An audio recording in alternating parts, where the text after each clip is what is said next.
முள்ளுக்குள்ள குப்பையில கிடக்குங்க இந்த முருகனோட சிற்பம். ஒவ்வொரு முருக பக்தர்களும் பார்த்து வேதனைப்பட வேண்டிய ஒரு விஷயம்தான் இது. இங்க பாருங்க, முருகா வெள்ளவா முருகா.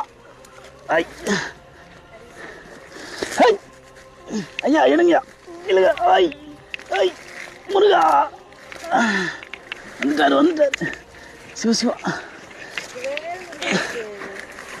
அரோகரா முருகா.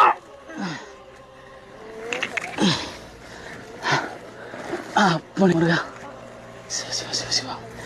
இங்க பாருங்க முருகா, முருகன் அதுவும் மயிலெல்லாம் அவ்வளோ அழகா இருக்கு பாருங்க. முருகா, கோயில் கருவறையில் எண்ணற்ற முருகன் சிற்பத்தை நீங்கள் பார்த்துருப்பீங்க. ஆனால் ஒரு ஆற்றங்கரையில் முள் புதருக்குள்ள இப்படி ஒரு முருகன் இருக்கிறத கண்டிப்பாக நீங்கள் பார்த்துருக்கீங்களான்னு தெரியல.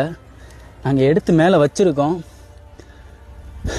ஆனால் இதை மீண்டும் ஒரு கோயில் அமைப்பு போல் கொண்டு வர முடியுமான சாத்தியம் தெரியல. ஆனால் இந்த காணொலியை அதிகமாக பகிர்ந்து தெரியப்படுத்துங்க. இது போல் வேற ஒரு கோயில் நடந்துடக்கூடாது.